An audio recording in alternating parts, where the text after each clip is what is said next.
Hello বন্ধুরা, good morning. এখন বাজে ভোর 4:23 আর আমরা এখন বেরোচ্ছি ঘুরতে।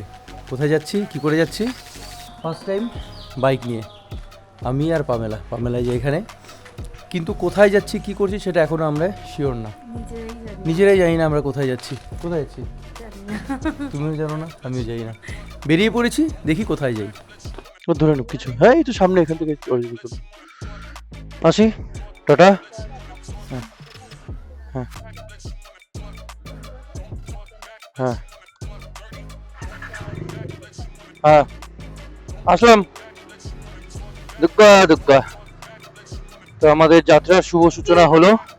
এখন যাচ্ছি অরিজিতের বাড়ি, ওদের বাড়িতে বাকি লাগেজটুকু প্যাক করে তারপরে আমরা বেরিয়ে যাব। সব জিনিস ঠিকঠাক করে নিয়েছি কিনা সেটাও খেয়াল করিনি, আশা করি সব জিনিস নিয়েছি। তো আমরা বেরোনোর জন্য রেডি। এই যে এখানে আমাদের new rider, sorry old rider, কিন্তু নিউ বাইক নিয়ে। এই যে আমাদের পিলিয়ান কাকিমা, টাটা।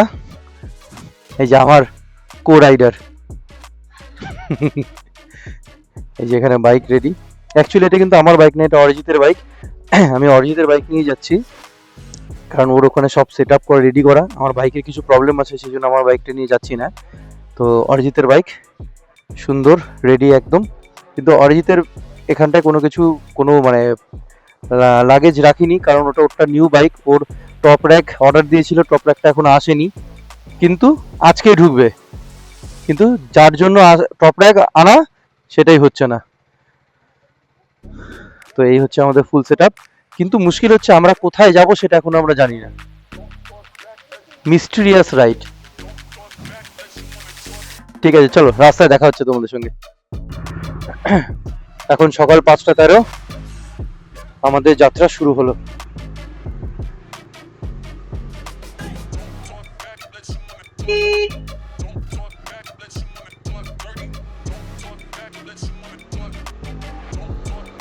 অলরেডি ভোরের আলো ফুটে গেছে।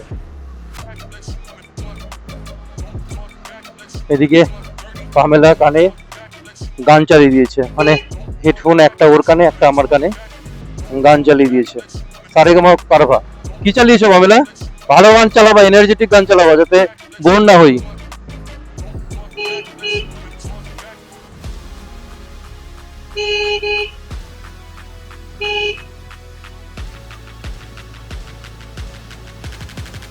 আমরা এখন রায়গঞ্জ পানিশালা টোল প্লাজার কাছে আছি, সামনেই টোল প্লাজা।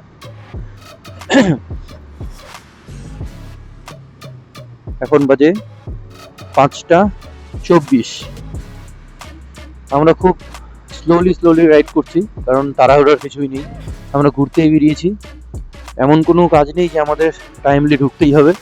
একটু লেট করে ঢুকলেও কোনো প্রবলেম নেই, কারণ আমরা ডেস্টিনেশনই জানি না কোথায় যাচ্ছি আমরা। জাস্ট টোল প্লাজা পার করলাম। এটা আমার ফার্স্ট বাইক নিয়ে রাইড, মানে লং রুটে। সো আমি খুবই এক্সাইটেড, হোপ রাইডটা খুব ভালো যাবে। আমার সঙ্গে অরিজিৎ, দীপা আর আমার পেছনে আমার বউ পামেলা, আমরা চারজনই যাচ্ছি। অরিজিৎ আর দীপার অনেক এর আগে রাইড করেছে, ওরা অনেক দূরে গিয়েছে। ওরা লাস্ট, দীপা আর অরিজিৎ মিলে লাস্ট গিয়েছিল শিলং, মেঘালয়। আর অরিজিৎ রিসেন্টলি কুম্ভতে গিয়েছিল বাইক নিয়ে। কিন্তু আমার আর পামেলা এই ফার্স্ট এত লং জার্নি বাইকে। ও তো খুব এক্সাইটমেন্টেও গান চালিয়ে দিয়েছে, হেডফোনে গান চলছে আর আমরা রাইড করছি।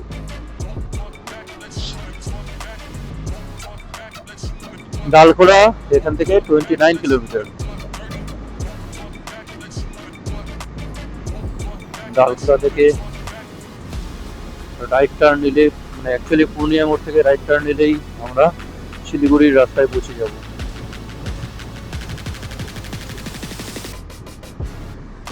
আমি প্রো রাইডার না, কিন্তু যারা বাইক চালায় তাদের জন্য একটা ছোট্ট টিপস: তোমরা যখন হাই রোডে গাড়ি চালাবে, এই যে সাদা যে হোয়াইট লাইনটা যে আছে, এই হোয়াইট লাইনের উপর দিয়ে কখনো চালাবে না, কারণ এটা হোয়াইট লাইনের উপর দিয়ে চালালে খুব স্কিড করে।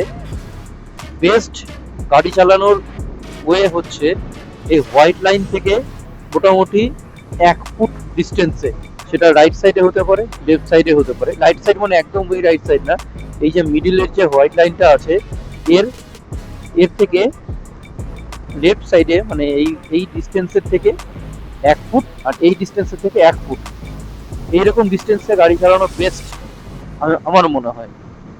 হোয়াইট লাইনের উপর দিয়ে গাড়ি চালালে স্কিড করে টায়ার, সেই জন্য হোয়াইট লাইনের উপর দিয়ে গাড়ি চালানো কখনোই উচিত না।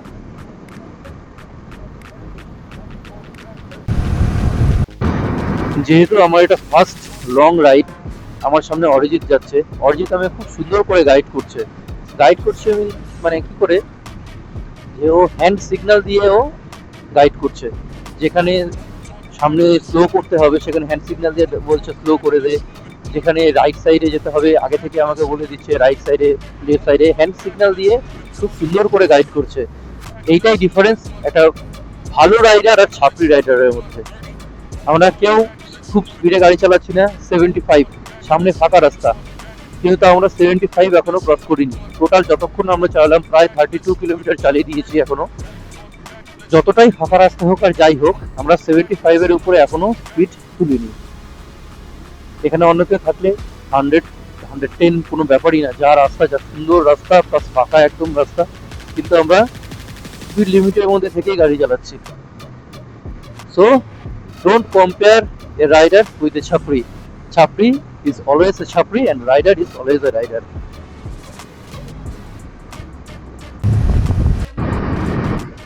ভিউটা কি সুন্দর, সামনে ফাঁকা রাস্তা, এদিকে সূর্য উঠছে, জাস্ট সানরাইজ হয়েছে, খুব সুন্দর ভিউ।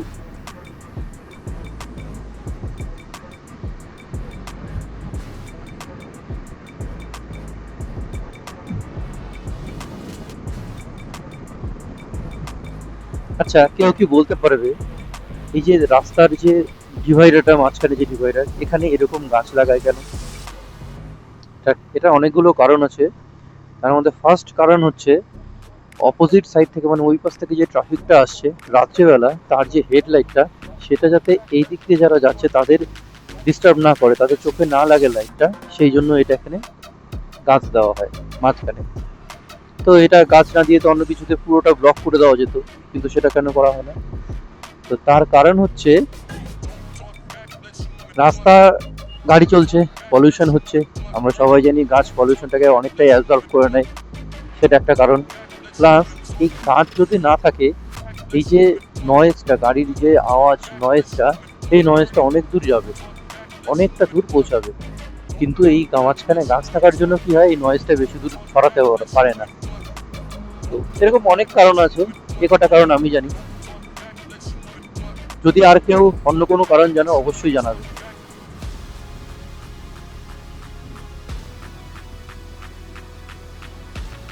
আমরা এখন ডালখোলাতে আছি, ডালখোলা বাইপাস দিয়ে বেরোচ্ছি। ডালখোলার ভেতর দিয়ে যা এখন আর কেউ যায় না, আগে ডালখোলা এত জ্যাম হতো, এই বাইপাস হওয়ার পরে এত সুবিধা হয়েছে। আগে ডালখোলায় কখনো আমরা যখন আগে বাসে যেতাম, ডালখোলায় একবার যদি জ্যামে আটকাতাম, অন্তত পক্ষে 2 ঘন্টার কোনো কথাই নেই।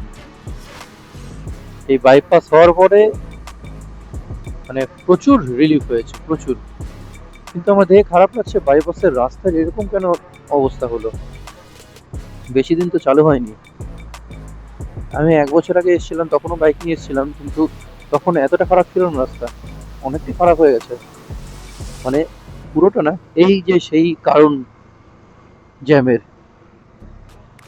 ডালখোলা স্টেশন, এই ডালখোলা স্টেশনের জন্য কত সময় নষ্ট হয়েছে।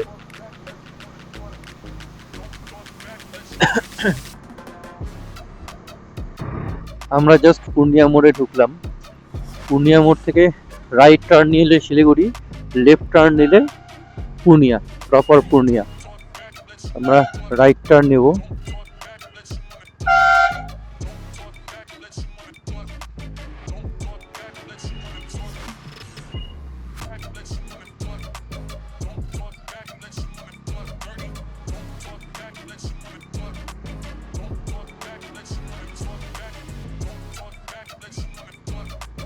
রাস্তার সবচেয়ে ডেঞ্জারাস জিনিস মাছের গাড়ি। একবার যদি জল ছেটে গোটা গা শেষ। এর পাশ দিয়ে যেতে খুব ভয় লাগে। যত ডিস্টেন্স মেনটেন করে চলা যায় তত ভালো।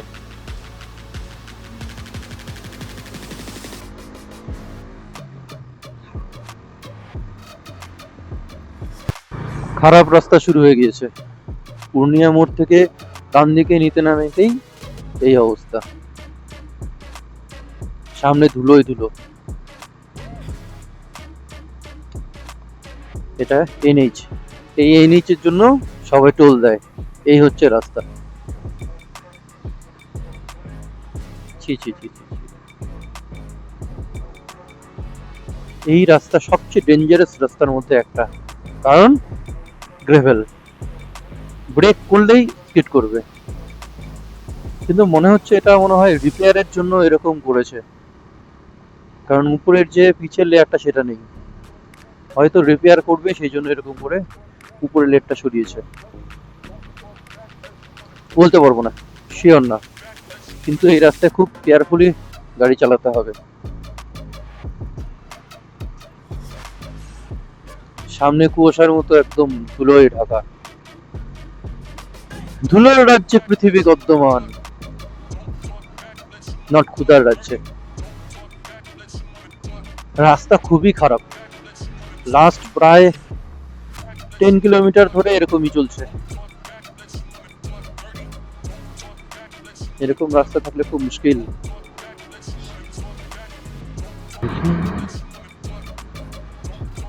জাস্ট কান্ট্রি ক্রস করলাম। দেখি একটু চা খেতে হবে, খুব খিদা পেয়ে গেছে। সকালে চা খেয়ে বেরিয়েছি, একটা বিস্কুট আর চা খেয়ে বেরিয়েছি, তো রাস্তায় কিছু খেতে হবে। এখন বাজে 6:20। দেখো অরিজিৎ আমি কি সুন্দর করে হাত দেখিয়ে নিয়ে যাচ্ছে গাইড করে।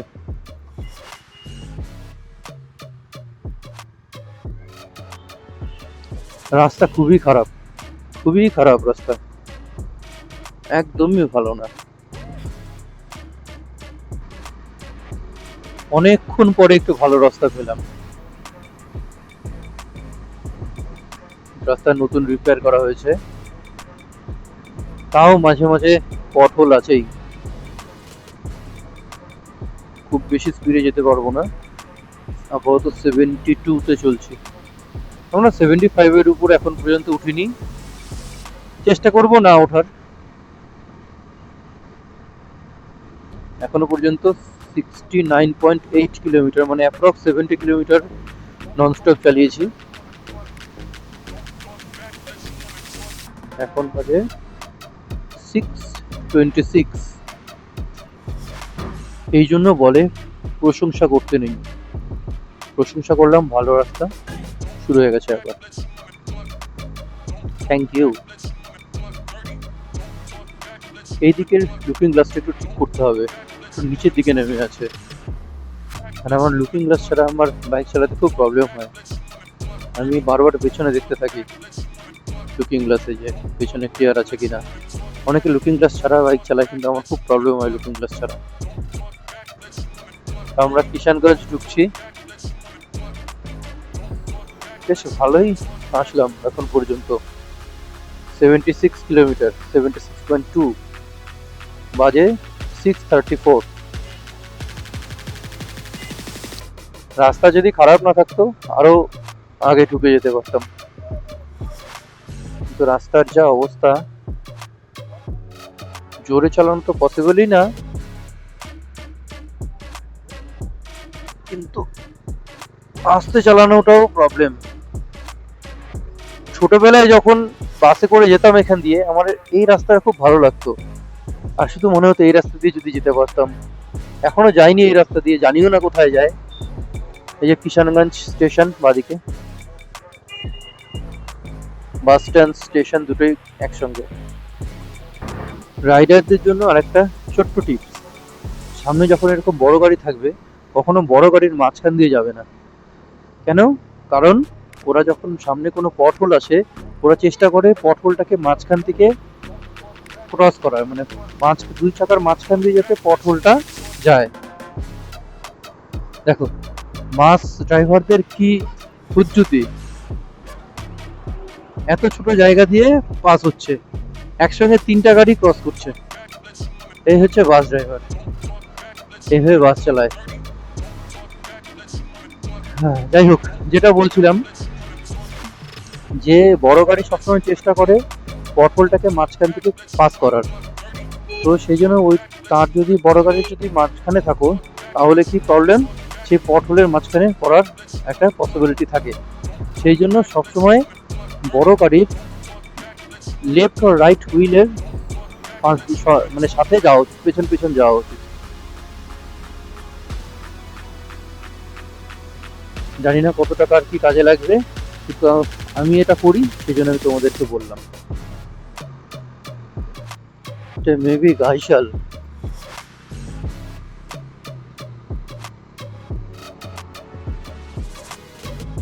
গাইশালের সেই ট্রেন অ্যাক্সিডেন্টের কথা সবার মনে আছে নিশ্চয়ই।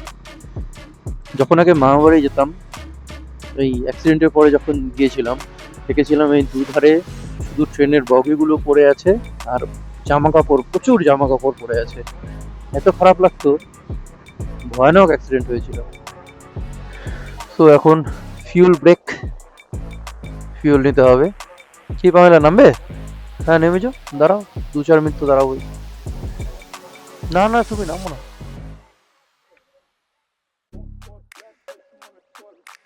কি ম্যাডাম, এদিকে এদিকে ম্যাডাম, কি কেমন লাগছে? ম্যাডামের প্রবলেম হচ্ছে, ম্যাডামের রাইডিং জ্যাকেটের চেনটা খারাপ হয়ে গেছে। না কোথাও দোকান দেখে একটা ফেভিকুইক কিনতে হবে, ফেভিকুইক দিয়ে ঠিক করা যাবে। কি করা যাবে, ছোটখাটো প্রবলেম হতেই থাকে। ম্যাডাম আপনার খবর কি, ভালো তো? আমাদের ড্রাইভার ভালো চালাচ্ছে তো?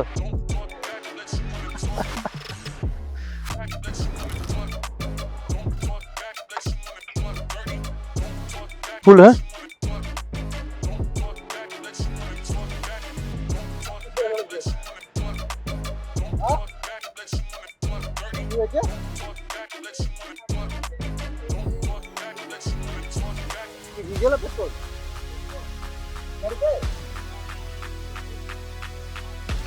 ডিজেল গাড়িতে পেট্রোল চলে গেছে, বাস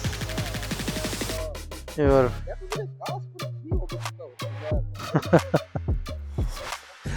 এক কাজ করে 1000 করে দাও। না পড়েন, এইটা গ্লাভসটা পড়লে তোলো না একটু, পড়ে যাবে পড়ে যাবে, দেখো দেখো দেখো, পড়ে যাবে। হ্যাঁ দিও না দিও না দিও না দিও না, পড়ে যাবে দাদা, থাক থাক থাক থাক থাক, প্রবলেম হবে। সো আমাদের ফিউল ব্রেক মোটামুটি কমপ্লিট। এখন এখান থেকে বেরোবো, আর আমি ব্লগটা কেমন করে করছি তোমাদেরকে দেখাচ্ছি। এইভাবে হেলমেট ধরে নিয়ে আমি ব্লগ করছি। নাহলে এটা খুলতে হবে, আবার ক্যামেরা খোলা আবার লাগানো, তার থেকে বলে এইভাবেই। এটা আমার নিউ সেলফি স্ট্যান্ড, কেমন ভালো না? আমাদের ফিউল ব্রেক ওভার, আবার যাত্রা শুরু।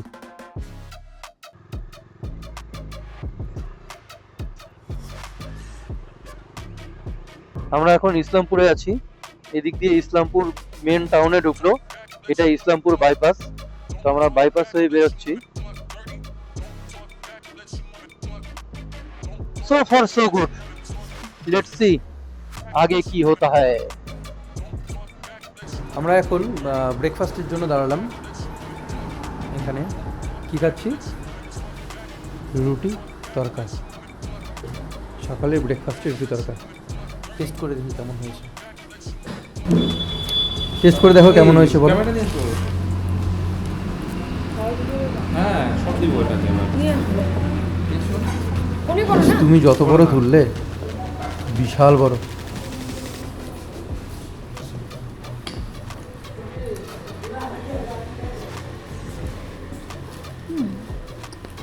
ঠিকঠাক, ঠিক আছে, মানে ঠিক আছে। আমরা নিয়েছি রুটি আর চলো এবার খাওয়া দাওয়া করে দিই, তারপরে একদম দেখা হচ্ছে আবার মোটামুটি। ব্লগিং সেট আপে।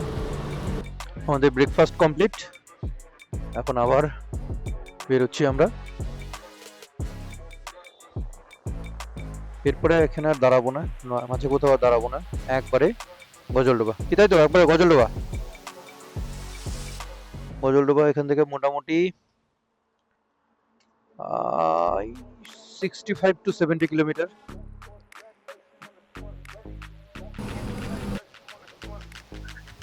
চলো দুগ্গা দুগ্গা বলে বেরিয়ে পড়ি।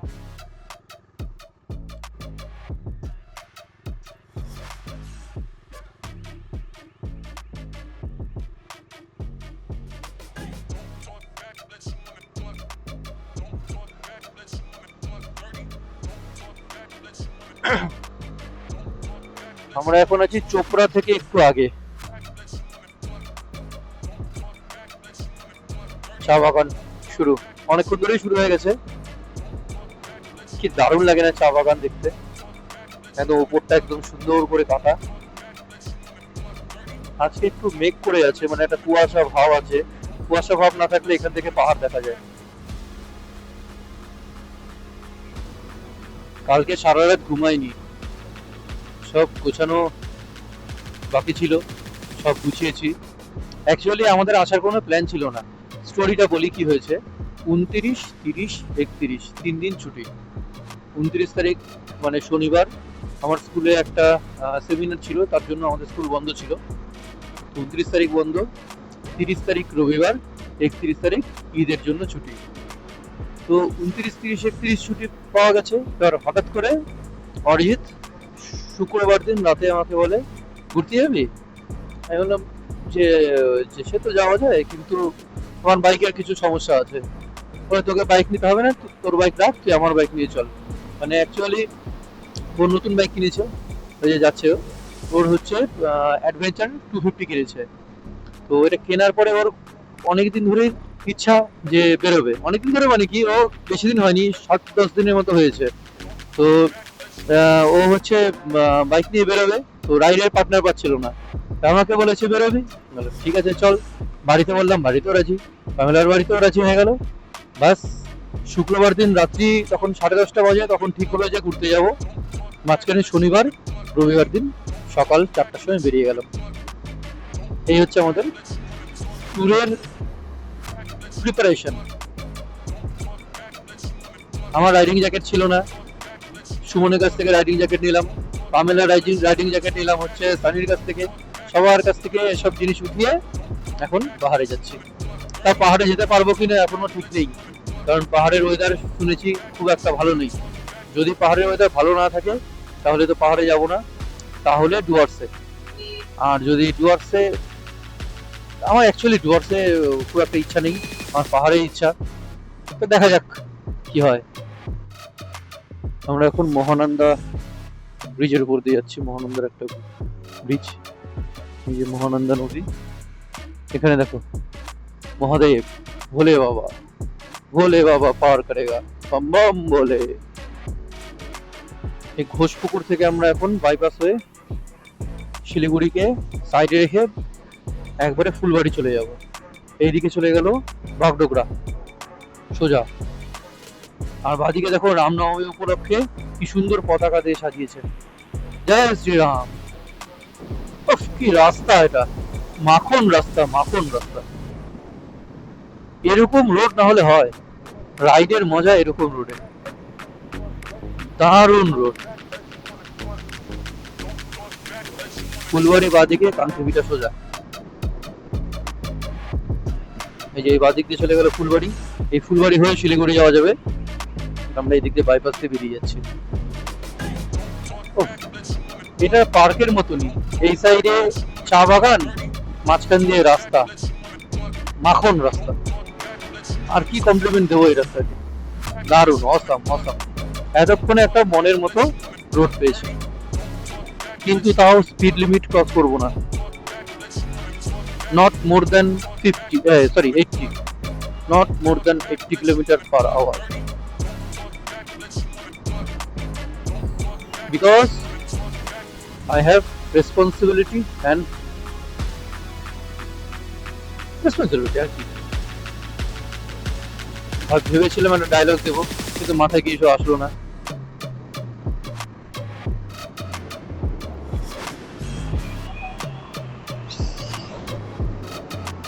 মন মতো রাস্তা, জাস্ট দেখো রাস্তার সামনে কি অসাম রাস্তা।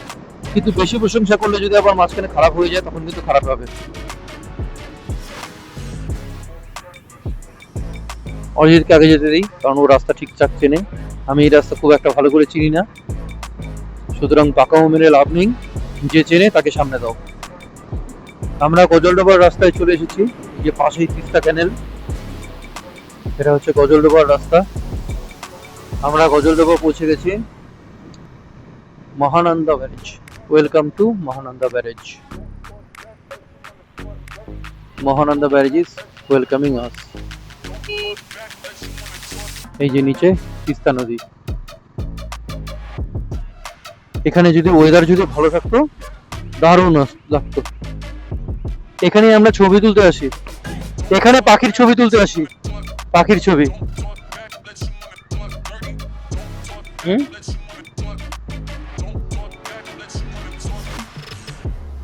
এখানে পাখির ছবি তুলতে আসি এদিকে। এগুলো সম্পূর্ণটা মিলে ঘুরি আমরা নৌকা ভাড়া করে নিয়ে। আচ্ছা, একটা কোশ্চেন, এখানে এই যে ডাবল হোয়াইট লাইন আছে, এটার মানে কি? কমেন্টে জানাবে তোমরা। কোথাও ডাবল হোয়াইট লাইন থাকে, কোথাও সিঙ্গেল হোয়াইট লাইন থাকে, কিন্তু একটা স্ট্রেট থাকে, কোনো ব্রেক থাকে না মাঝে, আর একটা থেকে মাঝখানে ব্রেক ব্রেক করা থাকে। দুটোর মধ্যে ডিফারেন্স কি? যদি জানো অবশ্যই কমেন্টে জানাবে, অ্যান্সারটা আমি কমেন্টে দেবো।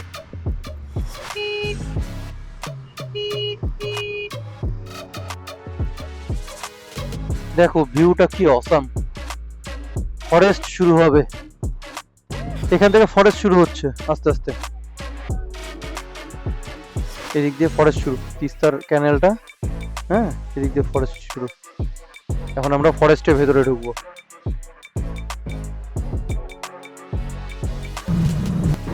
জাস্ট ভিউটা দেখো, কিছু বলবো না আমি, জাস্ট ভিউটা দেখো।